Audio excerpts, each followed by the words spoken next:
Hi viewers, welcome to our channel. ప్రస్తుతం మనతో పాటు ఇమ్మంది రామారావు గారు సీనియర్ జర్నలిస్ట్ ఉన్నారు. వారితో ఒకసారి మాట్లాడదాం. సార్ నమస్కారం. సార్ నమస్తే బాబు.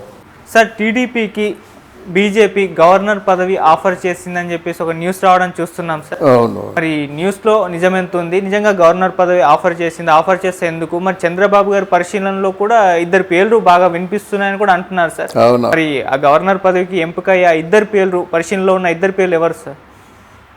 ఎవరు? ఇప్పుడు యనమల రామకృష్ణుడు, తర్వాత అశోక్ గజపతిరాజు అనుకుంటామాట. మన పూర్వ విమానయాన శాఖ మంత్రి ఆయన. అది ఇక్కడ ఒక పార్టీ బాగా కష్టం చేసి ఆ పార్టీని నెగ్గించుకొని ఆ పార్టీతో ఉన్నటువంటి సహకార పార్టీలు మాట, అంటే కూటమిలో ఉన్న పార్టీలు కూడా విజయవంతమైన తర్వాత కేంద్రంలో ఉన్న వాళ్ళకి ఏంటంటే ఒక గ్రాటిట్యూడ్, కృతజ్ఞత ఉంటుందన్నమాట. ఆ కృతజ్ఞత ఎన్ని రకాలుగా పనిచేస్తుందంటే మోదీ మీద ఉన్నటువంటి నీలి తెరలు కూడా తొలగిపోతాయి. మొట్టమొదట మన ఆంధ్రప్రదేశ్లో మోదీ అంటే టక్కున కట్టేసేవారు. ఎందుకు?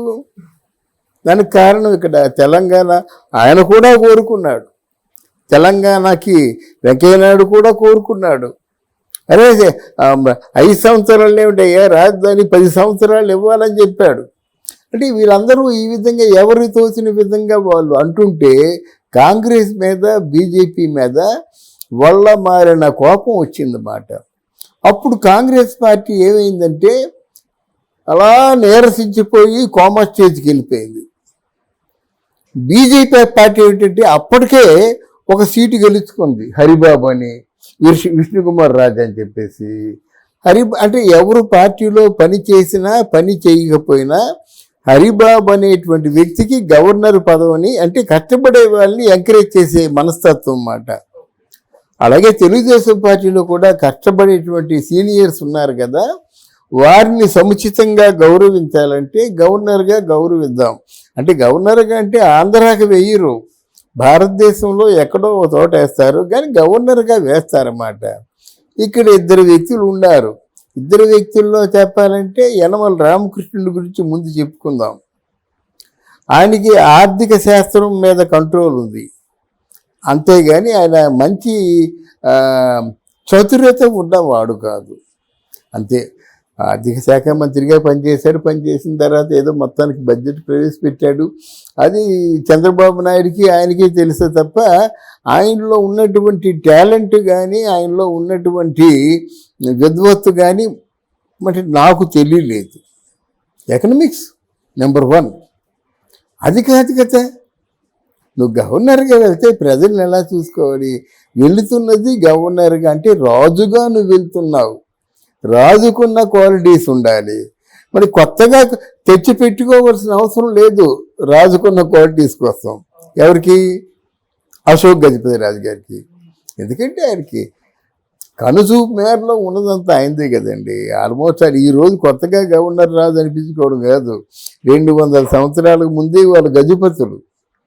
అన్నవరం నుంచి రాజాం వరకు కనిపిస్తున్న స్థలం అంతా వారిదే కదా. వాళ్ళ రాజులు కొత్తగా పేరు పెట్టేందుకు అటువంటి వాళ్ళకి నిజంగా గవర్నర్ పని ఇవ్వడం, అంటే గవర్నర్ పోస్ట్ ఇవ్వడం మాత్రం ఆ పోస్ట్కి ఒక అలంకారం, ఆ పోస్ట్కే అలంకారం అన్నమాట.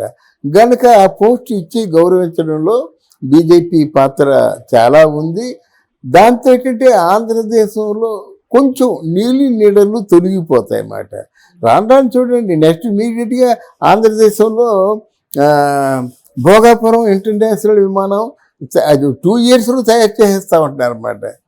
అప్పుడు ఏమవుద్ది అంటే ఏంటి, అమ్మో మోదీ వచ్చి మాటలే కాదురా పనులు కూడా చేస్తారని అనుకుంటారు కదా.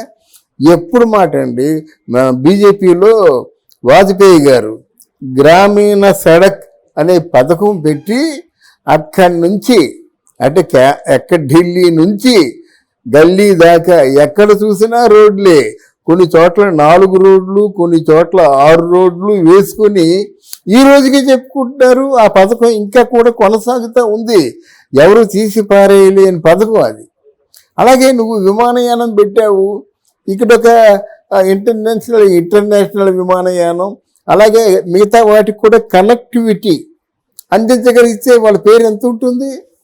అట్లాంటి శాశ్వత ప్రయోజనాలు కల్పించేటువంటి పథకాలు పెట్టడం ద్వారా పార్టీల పేరు చిరస్థాయిగా నిలిచింది. దానికి ప్రతిపాదించినటువంటి నాయకుల పేరు కూడా అంటే చిరస్థాయిగా ఉంటుందన్నమాట.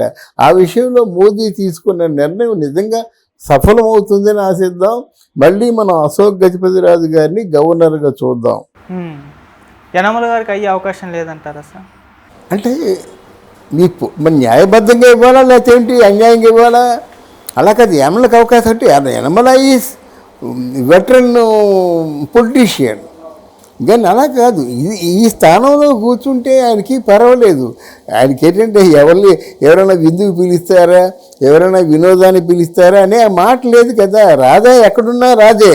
ఆడవాళ్ళు రారు, ఆడవాళ్ళు మనకు కనబడరు. అశోక్ గజపతిరాజు మాట్లాడుతుంటే ఇటు పక్క ఒక 20 కుర్చీలు, అటుపక్క ఒక 20 కుర్చీలు, మధ్యలో 10 కుర్చీలు ఉంటాయన్నమాట. ఆ కుర్చీల నిండా మనం మనుషులు ఉండాలి. ఆ మాట్లాడడం అయిపోయేసరికి ఆ భోజనాలు రెడీ. అంటే అది వాళ్ళు అలా ఈ రోజు ఒక్కరోజే ప్రత్యేకించి చేసింది కాదు, డైలీ రొటీన్ పని మాట వాళ్ళకి. వాళ్ళకి ఏం కావాలండి? వాళ్ళకి ఎక్కడ వాళ్ళకి ఎన్ని వేల కోట్లు ఉండదో, వాళ్ళకి ఎంత సంపద ఉందో వాళ్ళకేం తెలుసు. 108 దేవస్థానాలకి చైర్మన్ ఆయన, ట్రస్టీ, ధర్మకర్త. అందువల్ల అటువంటి వాళ్ళకు ఉంటే బాగుంటుంది. తప్ప ఏముంది? ఓకే. కానీ సార్ ప్రధానంగా బీజేపీ చూసుకుంటే ఎందుకు ఈ ఆఫర్ చేసినట్టు సార్ అసలు? ఎందుకంటే కృతజ్ఞత అండి, పార్టీ పట్ల కృతజ్ఞత. ఇప్పుడు ఇక్కడ బీజేపీ పార్టీని ఆంధ్రదేశంలో ఎంత ఫ్లరిష్ చేశారు. ఇప్పుడు బీజేపీ మాటే కదా చెప్పుకుంటున్నారు వీళ్ళు. ఇప్పుడు పవన్ కళ్యాణ్ చెప్పుకున్నా, చంద్రబాబు చెప్పుకున్నా ఆ మాట ఎవరిది? వికసిత్ ఆంధ్ర అన్నది ఎవరిది? బీజేపీ స్లోగనే కదా. అప్పుడు అంతకుముందు స్వర్ణాంధ్ర అన్నాడు, అది పోయింది. ఇప్పుడు వికసిత్ ఆంధ్ర, వికసిత్ భారత్. అందుకోసం అది గ్రాటిట్యూడ్ మాట బీజేపీ బాగా వేసింది ఇప్పుడు ఆంధ్రాలో. ఇంతకుముందు కంటే పనులు బాగా జరుగుతాయి. విమానయానాలు కానీ, నౌకాయానాలు కానీ, ఇంకేమైనా పరిశ్రమలు కానీ. అప్పుడే 50,000 కోట్ల రూపాయలు ఏదో టెండర్ వచ్చింది దీనికి కొత్తగాన. ఇదంతా అదృష్టం అని చెప్పి అనుకుని చంద్రబాబు 50,000 కోట్లు అంటే మన ఆ దిశగా ఉంటే వస్తారండి. వ్యాపారం చేసే వాళ్ళతో వ్యాపారం మాట్లాడతారు, వ్యవహారం చేసే వాళ్ళతో వ్యవహారం మాట్లాడతారు, రౌడీలు మాట్లాడతారు. అలాగంటే ఏ స్వభావం ఉంటే ఆ స్వభావం గల వాళ్ళు వస్తారన్నమాట. చంద్రబాబు నాయుడు వ్యాపారం చేయడంలో, సంపద సృష్టించడంలో దిట్ట. ఓకే, అందుకే ఇవన్నీ కలిసి వస్తున్నాయి. ఓకే. కానీ సార్ ప్రధానంగా బీజేపీ చూసుకుంటే ఎందుకు ఈ ఆఫర్ చేసినట్టు సార్ అసలు? ఎందుకంటే కృతజ్ఞత అండి, పార్టీ పట్ల కృతజ్ఞత. ఇప్పుడు ఇక్కడ బీజేపీ పార్టీని ఆంధ్రదేశంలో ఎంత ఫ్లరిష్ చేశారు. ఇప్పుడు బీజేపీ మాటే కదా చెప్పుకుంటున్నారు వీళ్ళు. ఇప్పుడు పవన్ కళ్యాణ్ చెప్పుకున్నా, చంద్రబాబు చెప్పుకున్నా ఆ మాట ఎవరిది? వికసిత్ ఆంధ్ర అన్నది ఎవరిది? బీజేపీ స్లోగనే కదా. అప్పుడు అంతకుముందు స్వర్ణాంధ్ర అన్నాడు, అది పోయింది. ఇప్పుడు వికసిత్ ఆంధ్ర, వికసిత్ భారత్. అందుకోసం అది గ్రాటిట్యూడ్ మాట బీజేపీ బాగా వేసింది ఇప్పుడు ఆంధ్రాలో.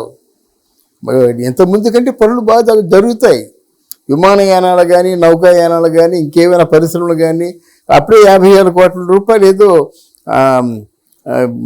టెండర్ వచ్చింది దీనికి కొత్తగాన. ఇదంతా అదృష్టం అని చెప్పి అనుకుని చంద్రబాబు 50,000 కోట్లు అంటే మన ఆ దిశగా ఉంటే వస్తారండి. వ్యాపారం చేసే వాళ్ళతో వ్యాపారం మాట్లాడతారు, వ్యవహారం చేసే వాళ్ళతో వ్యవహారం మాట్లాడతారు, రౌడీలు మాట్లాడతారు. అలాగంటే ఏ స్వభావం ఉంటే ఆ స్వభావం గల వాళ్ళు వస్తారన్నమాట.